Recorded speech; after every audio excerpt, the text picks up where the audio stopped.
Vamos a abordar temas relacionados con la psoriasis. Como saben muchos de ustedes, actualmente se dispone de un amplio arsenal terapéutico para abordar la psoriasis. Tenemos tratamientos tópicos, tratamientos por vía oral, modalidades también diversas de fototerapia, pero hoy queremos centrarnos en los denominados agentes biológicos de más reciente aparición. Y vamos a abordarlo con uno de nuestros grandes expertos, el doctor Xavier Bordas, que es médico adjunto del Servicio de Dermatología del Hospital de Bellvitge de Barcelona, es profesor también de dermatología de la Facultad de Medicina de Barcelona, que acumula una experiencia tremenda en el uso de estos nuevos tratamientos, desde incluso antes ya de su aparición en el mercado, ya que ha participado en diversos ensayos clínicos a la precomercialización de estos fármacos.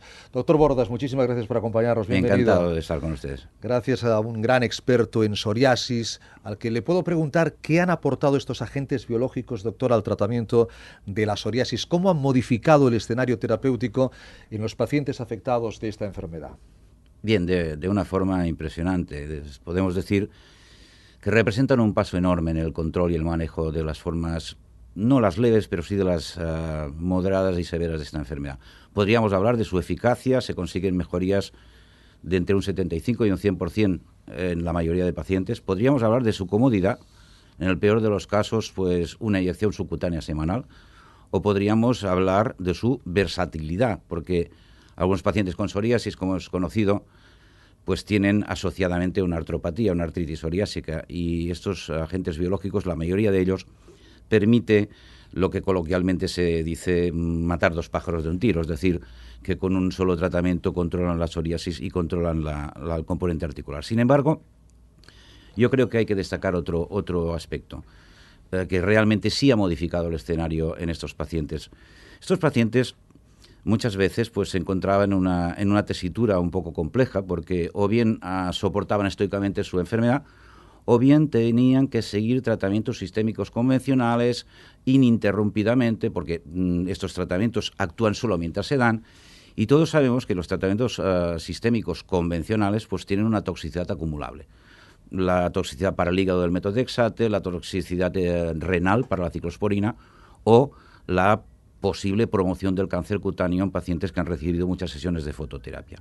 Por tanto, podríamos decir, tal vez exagerando un poco, que estos pacientes se veían inmersos en una situación, asfixiados e enclaustrados en una situación donde a veces se tenían que correr unos riesgos más allá de lo razonable. Y la emergencia de los agentes biológicos significa, por tanto, un balón de oxígeno, significa una puerta de salida, además muy grande, para este círculo pernicioso que les hablaba. ¿Significa que son estos agentes biológicos totalmente seguros para el paciente, que están exentos de riesgo? Mire, yo siempre acostumbro a decir una frase que no sé si es cierta, pero debe acercarse mucho a la verdad.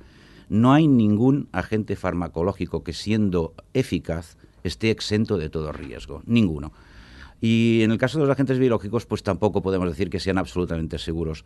De hecho, si se conoce mínimamente su mecanismo de acción, sabemos que estamos manipulando puntos muy íntimos de la respuesta inmunitaria. Por tanto, podríamos llegar a manipular parte de lo que se denomina inmunovigilancia. Dicho en unos términos más entendibles, hay un riesgo teórico de que estos agentes favorezcan algunas infecciones o incluso, es discutible, pero incluso también el cáncer, es decir, las neoplasias malignas. Sin embargo, lo cierto es que estos agentes han sido sometidos a un control rigurosísimo, cosa que no se hizo en su tiempo cuando apareció el metotrexate hace más de 60 años, ni se hizo tanto con la ciclosporina. Han sido sometidos a un control riguroso, han sido mirados con lupa, y después de esto, y después de unos cuantos años de ya ver la evolución de estos pacientes, vemos que de cosas reales no hay tantas. Quizá la más impresionante en cuanto a estadística se refiere, la más impactante, es que se vio un aumento de la tuberculosis en algunos de estos pacientes. Sin embargo, desde que se conoce que algunos pacientes portadores de lo que se llama tuberculosis latente, con estos medicamentos, pues puede despertar, digámoslo así, el Mycobacterium tuberculoso. Desde que se conoce esto y se hace la detección precoz y el tratamiento, si cabe, en cualquier enfermo antes de iniciar el tratamiento, este efecto adverso prácticamente desaparecido del escenario clínico. Y como se dice, doctor Bordas, de que no hay pacientes, o que no hay enfermedades, sino que hay pacientes, en este caso no hay psoriasis, sino hay personas con psoriasis. Y ustedes hicieron un estudio que hablaba que el 1,4% de la población tiene psoriasis, cerca de 500.000 de personas, Sí. viene a ser esto en la población española.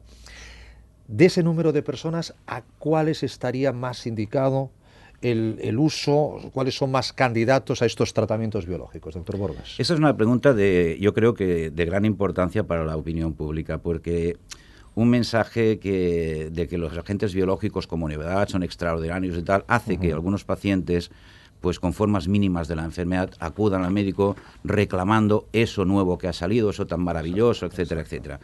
Hay que decir que, en principio, de momento los agentes biológicos no son para todos los pacientes con psoriasis. Las formas leves de la enfermedad es mejor que sigan sin correr el más mínimo riesgo, ahora sí, si estamos hablando de cremas y pomadas. Por tanto, estaríamos hablando de formas de psoriasis que en principio requieren tratamiento sistémico, sea biológico o sea clásico. Y diríamos, ¿cuál es la foto robot del paciente que necesita un tratamiento sistémico?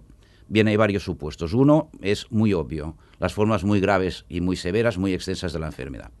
Pero hay también pacientes que tienen formas menos extensas, pero que sin embargo afectan partes visibles, por ejemplo la cara.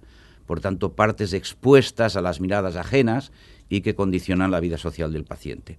También hay pacientes que tienen formas menos extensas y son merecedores de tratamiento sistémico.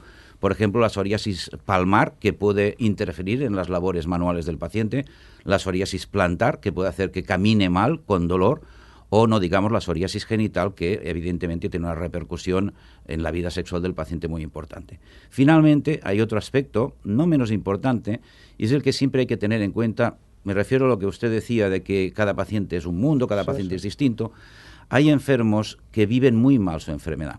Y dos pacientes con el mismo grado de psoriasis, uno hace una lectura súper negativa de su proceso, se enclaustra socialmente, no quiere ir a la playa, se acompleja, y otro paciente pues lo lleva con mejor soltura, y eso también hay que tenerlo en cuenta. Entonces, cuando se dan estos supuestos es cuando nos planteamos no un tratamiento biológico, sino un tratamiento clásico.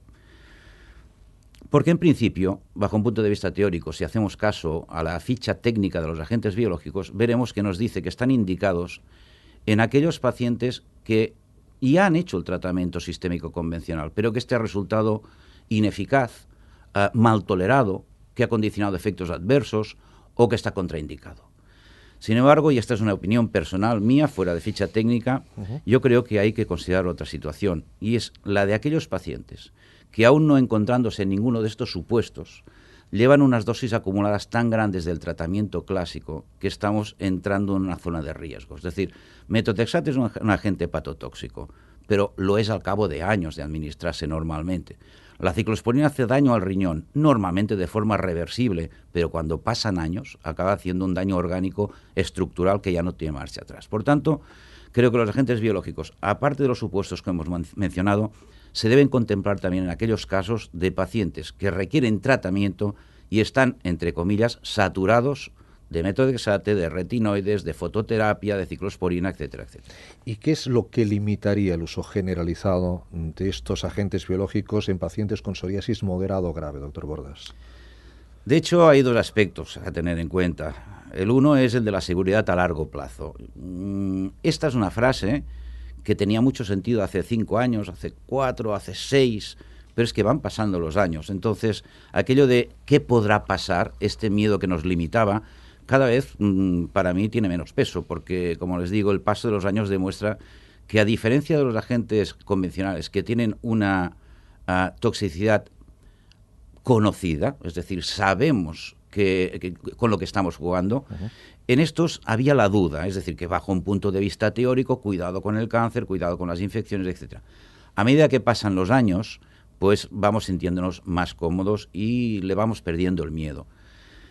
Pero les comentaba que había dos razones. Una era esta, la de la seguridad a largo plazo, qué pasará en 20 años, etcétera.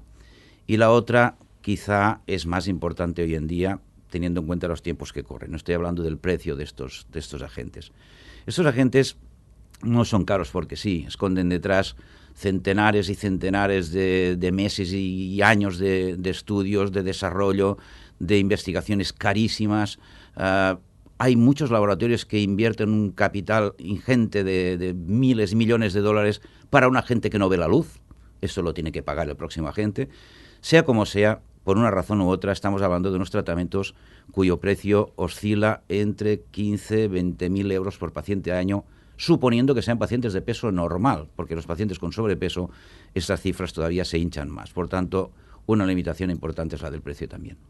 Seguro, y más en los tiempos que corren, como bien decía. Volviendo al tema y al aspecto de la seguridad, doctor Bordas, aparte del tema de la tuberculosis, que ya ha estado comentada, ¿en qué tipo de pacientes también están contraindicados estos tratamientos? Hay varias contraindicaciones. De los 4 agentes que disponemos, 3, que son agentes anti-TNF, pues no se pueden administrar en pacientes que tienen insuficiencia cardíaca grave, en pacientes que tienen determinadas enfermedades neurológicas, pero las dos grandes contraindicaciones son pacientes que tienen o han tenido una infección que es potencialmente reactivable, es decir, no una infección que se curó el año pasado, no volverá más, sino pacientes con tendencia a una infección reactivable y pacientes que han tenido un tumor maligno potencialmente recidivable, es decir, que está extirpado del todo, pero tenemos miedo que vuelva a aparecer. Estas serían las 2 contraindicaciones fundamentales.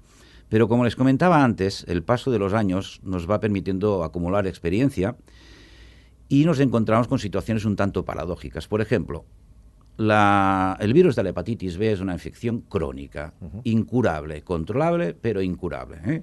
Y por tanto entraría en el primer supuesto, infección que puede agravarse si tocamos la inmunidad del paciente. Pues bien, nos llevamos la sorpresa que se ha ido viendo poco a poco que en estos pacientes con virus C la administración de alguno de estos fármacos biológicos no aumenta la carga viral, no aumenta la toxicidad hepática, sino que incluso la favorece. Esto no quiere decir que esté diciendo pues que el virus de la hepatitis C, la psoriasis con virus de la hepatitis C es un ejemplo típico para un agente biológico. Pero estoy hablando de una cosa que era una contraindicación absoluta y ahora ha pasado a ser una contraindicación relativa. De la misma manera, con mucha cautela, con mucho cuidado, en nuestro servicio nos hemos atrevido a tratar pacientes con el virus de la inmunodeficiencia humana, pacientes con SIDA, siempre que estén muy bien controlados. Hemos tratado pacientes con cáncer, sería una contraindicación, pero con cánceres curados mucho tiempo atrás. Es decir, que algunas contraindicaciones que eran absolutas con el paso de los años van haciéndose relativas. ¿Cuánto tiempo podría durar un tratamiento con fármacos biológicos? O dicho de otra manera, ¿se podría contemplar el tratamiento a largo plazo, incluso a perpetuidad, doctor? Yo diría que no tan solo se puede contemplar, sino que no hay otra. Me explico. No hay ningún agente para la psoriasis, ni los clásicos, ni los biológicos, cuya acción terapéutica vaya más allá de unas semanas o unos meses después de la última administración. La psoriasis vuelve. Si un paciente hace un tratamiento y para este tratamiento y al cabo de 5 años está muy bien, no imputemos este éxito al tratamiento. Es porque la enfermedad le ha dado de ir por aquí, ¿eh? Por tanto, siempre estamos condenados a tratar a estos pacientes con algunos descansos. En el caso de los agentes biológicos se puede contemplar el tratamiento continuo o el tratamiento intermitente. Y aquí hay unas ciertas diferencias en cada uno de estos agentes. Por ejemplo, un agente llamado infliximab se sabe que es mejor aplicarlo de forma continua, porque hay estudios que demuestran que los pacientes que se tratan, paran, se vuelven a tratar, paran, se vuelven a tratar, acaban perdiendo eficacia.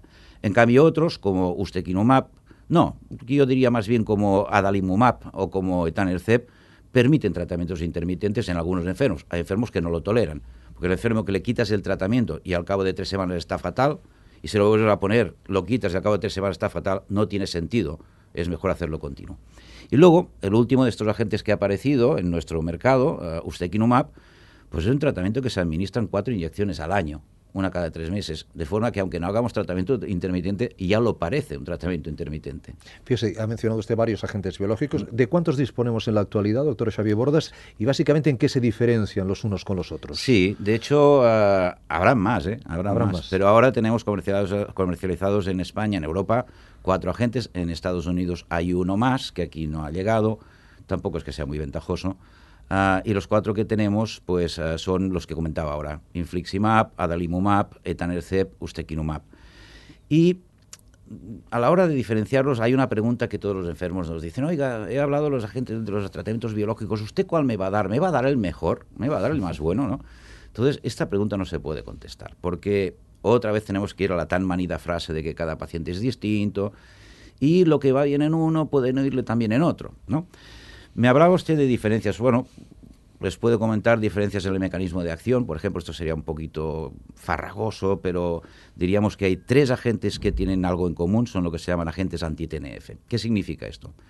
Hay una molécula que se llama factor de necrosis tumoral, es lo que denominamos una citocina, que es como el brazo ejecutor de todo lo que sucede en la psoriasis. La cadena de acontecimientos a nivel molecular, bioquímico, celular que acontece en la psoriasis es muy compleja, pero al final de esta cadena lo que hay es una liberación de unas sustancias que llamamos citocinas proinflamatorias. La principal es TNF-alfa. Pues esos 3 agentes actúan bloqueando de una u otra manera TNF-alfa. Este último agente que ha aparecido en el mercado, ustekinumab, tiene un mecanismo de acción distinto. Este mecanismo consiste en bloquear otras citocinas que se llaman interleuquina 12 y 23, que estas interleucinas lo que hacen son promover la diferenciación de nuestros linfocitos hacia unas familias, porque hay distintas familias de linfocitos, hacia unas familias, hacia unas líneas celulares, los manda para allá, digámoslo así, que al final acaban condicionando la liberación también de citocinas proinflamatorias. Esto es un poco complejo, pero para decirlo de una forma muy sencillita, diríamos que los agentes anti-TNF, estos 3, infliximab, etanercept, adalimumab, actúan al final de la cadena, es decir, rompiendo la bala, mientras que el principio ustekinumab actuaría al inicio de la cadena, no cargando la escopeta. Esto sería un ejemplo un poco infantil. Había también diferencias en cuanto a la administración, evidentemente. Por ejemplo, tenemos etanercept que se administra semanalmente de forma subcutánea, adalimumab se administra cada 15 días de forma subcutánea, ustekinumab, que es el que decía que tiene una administración tan cómoda, 4 o 5 inyecciones anuales, y luego tenemos otro agente, infliximab, que es por vía endovenosa. Este agente, el hecho de que sea administrado por vía endovenosa es por una parte un inconveniente, porque necesita que el paciente vaya al hospital de día, etcétera, y luego pues pueden haber reacciones alérgicas al agente, por tanto tiene que estar monitorizado. No obstante, también hay que decir en su favor que es uno de los agentes más rápidos en actuar. Es decir, tiene por un lado el inconveniente de las posibles reacciones alérgicas, lo que llamamos reacciones infusionales, pero por otro lado la gran rapidez, ¿no? Y luego, en cuanto a ventajas, lo que les acabo de decir, ventaja de infliximab, la rapidez de acción. Decimos medio en broma coloquialmente que infliximab es un motor motor gasolina turbo y los otros son diésel. Y como inconveniente, lo que les decía de las reacciones infusionales y el hospital de día. Adalimumab y etanercept tienen la ventaja de que permiten tratamientos intermitentes, como les decía, y ustekinumab, aparte de su gran eficacia, pues tiene la ventaja de esta dosificación tan cómoda.